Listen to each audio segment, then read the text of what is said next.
Hey everyone, welcome to my January vlog. Oh wait, no, it's February. Meant to shoot one in January. Got busy. Since my last beer review, I was trying to get a few more. For instance, maybe something like this, or I don't know. I've been buying a lot of beer. Well, the beer I have been buying has been like 6 packs, 10 packs, 20 packs, that kind of thing. Nothing new and exciting to review for you guys. I've been getting away from that. I've been selling a lot of beer. More selling maybe than buying, but still homebrewing a whole lot. In fact, I have 7 beers on draft right now. Could have 8 total if I had enough tap handles for it. But between my 2-tap kegerator and 4-tap keezer, which I need to expand into at least 8 taps, that's what I can deal with at this point. But I need more kegs. Would love to have another chest freezer, especially so I can start doing more lagers, because I just got doing my second one of pills. Loved how it turned out, even though I got a horrible crush from the new homebrew shop that opened here in Vista. Mother Earth closed down their homebrew shop, so there's this new place to open. I don't know. I've gotten 2 bad crushes. The first one, I didn't realize I had a bad crush until pre-boil gravity reading, and too late to do anything there. So the second time I kind of looked at the crush and was like, okay, I got to run this through my own mill.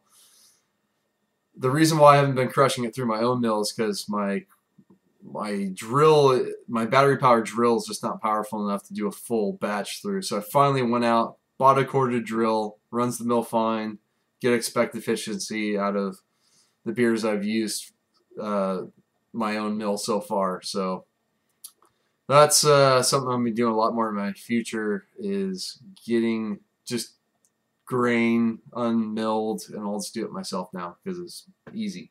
So lots of home brewing. Taking a look at Shokoveza. That's how you pronounce it, Shokoveza.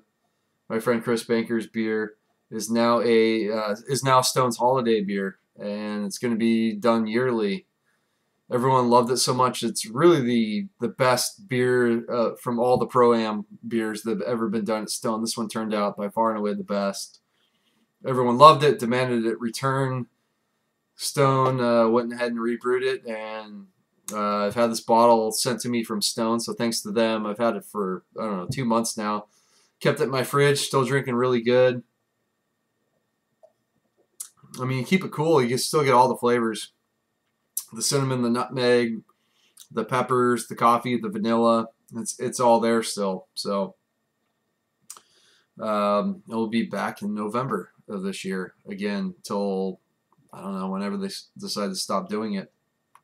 But it was cool to be there, because the other day on Facebook I saw a picture that was taken at this bottle share at Waypoint in North Park, San Diego that I attended, and that is when Chris and I met Mike, who is one of the guys that started Mostra Coffee. And that's kind of how this beer happened, because they're using Mike's custom roast coffee from Mostra in this beer.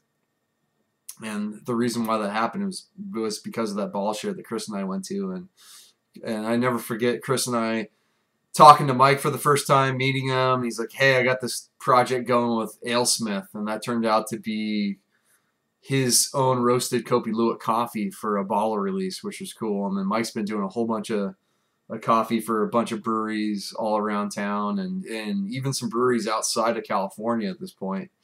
So Mostra Coffee and Shokoveza, and glad that all worked out well. And Mike's just been killing it with his coffee. And so here we have Shokoveza, which got brewed by Stone in Berlin, which I don't know if they use the Mostra coffee in that, but I know the rebrews are all going to have Mostra, at least this last batch did. So let's see what else is going on.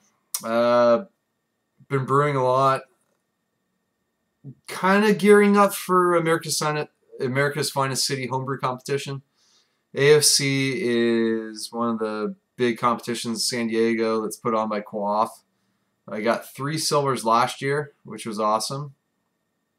I'm not brewing anything specific for the competition this year, but I'll definitely enter some beers in that I have laying around. I'm kind of over, but not really over the whole, I'm going to brew for certain competitions, it puts a lot more pressure on you and a little more stress to get stuff done. I'm just gonna do what I want, and if things line up, then fine.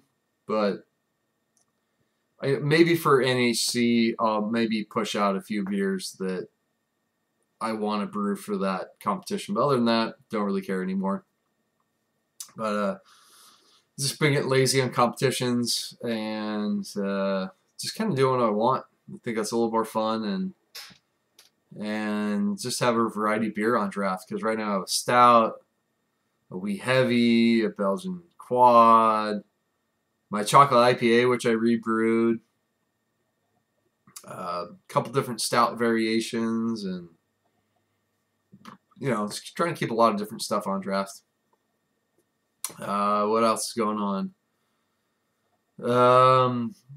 Been playing a lot of golf, so I've been buying more canned beer these days for the golf course. Pizza Port, Belching Beaver, Modern Times. Modern Times has been having these, sending 20 packs to Costco. I've been buying a couple of those, and then they just released a 10-pack at the brewery and through other stores. I bought one of those. So cans are great, especially for the golf course. So I've been buying a lot more 6-packs, like the Sierra Nevada Tropical IPA. I meant to get a review of that, just drank my last one, so no review of that one. It was getting a little old, but good beer, still around. Just one of their better beers they've ever produced, at least one of their better hoppy beers. And buying less bombers, less 750s, unless it's some reasonably priced, limited release. I maybe still buy some of those occasionally, but cutting a lot back and trying to sell more beers at this point. So also joined a adult league hockey team, and that's been a lot of fun. And it's a team that a year ago was in the bottom division in this league, and then they moved up, and then some guys didn't quite want to move up and they had more interest, so they created a second team, and the team's kind of based out of Stone. And so there's a lot of current and former Stone employees on the other team that I'm not on, but it's kind of cool to see that some of the guys have some Matt Courtwright's hockey gear, and that was really cool of his family after he passed away to kind of donate his hockey gear to everyone. And I think these teams would eventually happen if Matt was still around, but if not, his gear's still being used by a lot of people, and that's really cool. And it's cool to see these guys who are either friends with them or even roommates with them playing on this team. And it's been a lot of fun playing some hockey, which is completely different from me, who grew up playing baseball for 15 years, and there's a little bit of soccer in the early days, a little bit of basketball up until high school, and then it was just baseball from there on out. And playing hockey's been a very difficult challenge, but a very fun challenge for me, because I've been away from competitive sports for a while, so it's been fun to get back into that. And what else to talk about? I think that's about it right now. Just have some beers getting ready. I have a new IPA, Citra, Nelson hops. I got a keg up soon. I need to do a bunch of bottling. Just empty some kegs and get ready for these competitions coming up. So that's kind of, I hate bottling these days when you keg. It's horrible, and I need to do it, quite a bit of it, and figure out what to do with my wee heavy, which is awesome, but too sweet. Amazing aroma, great flavor, just too sweet. You can't drink a whole lot of it. So I need to figure out what to do with it. I'll do a bit of bottles on its own, let it age. I need to figure out what to blend it into. I'm thinking about blending it into maybe some of the bourbon barrel aged barley wine I've had going for at least 9 months now. I might be going into 10 months. I need to check on that, because barrels tend to thin out beers. You get some oxidation notes.